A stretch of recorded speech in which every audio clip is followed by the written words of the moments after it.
G'day, me again. Had an interesting conversation with a girl called Amanda from Eureka Resources over in Perth yesterday afternoon, about lunchtime Perth time. Basically, since Friday, Rowan Williams has been dodging me. He happens to be one of the directors. She used to be the director CEO of the company. The company somehow in the last 2 weeks has merged with another company and changed their name. There's something strange about what's going on. And again, I look at the directors of this company and I find out that Rowan Williams used to be attached to Western Mining Corporation. And another director used to be attached to the Australian Securities and Investment Commission. When I mentioned to Rowan that I had ratters in my mining corporation, he didn't even know what the term meant. This happens to be a director of a mining company. Now, ratters is a term used by basically anybody in the mining industry that one of their partners has turned nasty on them and has shafted them and bloody taken their money or taken their bloody mining operation from them. They're known as ratters. They're things you throw down the bottom of a mine shaft and let the rats eat them. Very strange that a CEO of a mining corporation or a mining company doesn't know it. Eureka Gold Proprietary Limited happened to be a legendary one, according to Rowan Williams when I spoke to him 3 weeks ago. And that I happen to be a legendary gold miner, along with Laurie Vaughan and Roland and Ryan and Jeff and myself. Unfortunately for Rowan, he's going to get a rude awakening when I go into the High Court of Australia and do a miners' court. Unfortunately, to do a miners' court, I've got to first of all prove that the 3 High Court judges back in '89 laid down a decision when the Australian government at that time got rid of the Miners' Rights Act of Eureka Stockade, which my great-grandfather, David Rental, happened to be one of the members of Eureka Stockade and fought there and happened to be one of the main signatories of the Eureka Stockade Miners' Rights Act. Quite simply, I go back in gold mining, back to Eureka Stockade. David's son was Rental Steel before BHP Steel. Then there was Leslie Rental, my mother's father, and he owned all the alluvial gold mining fields and a lot of the Pyrenees gold mining areas around Maryborough, Carisbrook area. And also, basically, I've got a watch of his, a pocket watch, which came out of Birmingham in 1915, which is the same time that he found a nugget, which sits in the Victorian Museum. It's about 14 inches high and about 4 inches across the base, and about 2 inches thick. It happens to be, the nugget has a weight of gold value, but it also has what's known as a nugget value. Well, this nugget is extraordinary. It's about the same shape of England.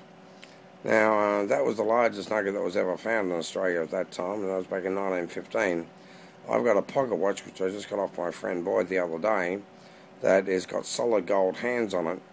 Gold has got what's known as a mineral signature to it. It's like a DNA signature.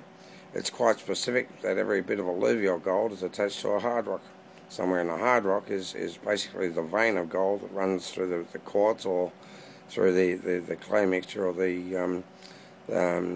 basically where the stream started from. Quite simply, I'm not very happy about this. Rowan's going to get a rude awakening very shortly in about a week's time if he doesn't supply me with the information that he said that he had when I told him that I saw my company sitting inside his company about 5 weeks ago. Bottom line is, he denied it, said they had nothing to do with it. He then said that he Googled Eureka Gold Proprietary Limited, and yes, it was a legendary gold mine. Yes, it was sold in 1995 to Western Mining. I might add a company that he used to work for as a geologist, but that was a little while ago. Now, Eureka Resources started in 2001. 2002 it got going a little bit better, and in 2006 it went on the Australian Stock Exchange. Now, quite simply, about, what was it, probably about a year and a bit ago, Eureka Gold Proprietary Limited was reactivated again. And every time I put that into the search engine, either Eureka Gold Proprietary Limited or Eureka Gold NL, what comes back at me is Eureka Resources. Now, they're calling themselves Omar, but if you have a look at their board of directors, they don't even have a page for their board of directors because the company's only just been formed.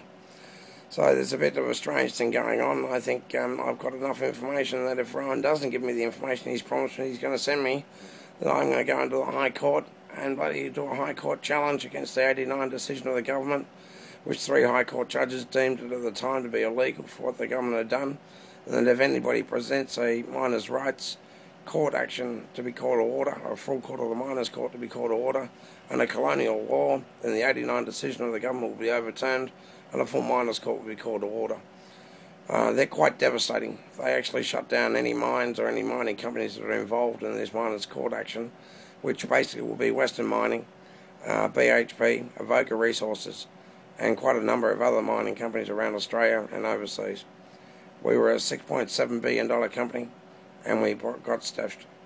Quite simply, someone screwed me over. I was supposed to get over $90 million. That was back in 1995. The company was worth $6.7 billion. On today's prices, the company would be worth somewhere between $20 to $30 billion. So I'd say that I'm entitled to a little bit more than $90 million now, Ron. So let's see what happens if you're prepared to turn around and do the right thing, I guess, mate, and not want to go to jail. Because at the end of the day, if a miners' court happens, I'd say a shitload of people in this country involved in this operation, both government and mining corporations, and some people that I know will end up spending a long time in jail. But I will get my money back. I will get a win on this situation, and I'm a hard-nosed bastard that's been in mining for a long time, been in truck driving for a long time, and I'm not prepared to put up with this crap any longer. Bottom line is, I will take you on, and I will win. Richard Churcher, Eureka Gold Proprietary Limited, Eureka Gold NL, Eureka Gold Joint Venture, Pyrenees Mining, and the list goes on. It was a major mining operation we had going, including two of the largest reserves of natural gas off the Western Shelf that our mining exploration company and oil exploration company found, which is currently being shipped over, pissed load at a time, over to China. Who else is involved in this in the government and the cover-up? I don't think it's unacceptable. That's why I'm posting this YouTube video today.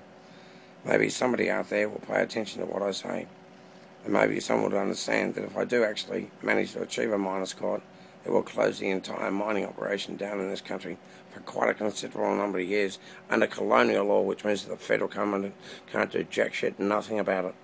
Have a nice day, the Australian government.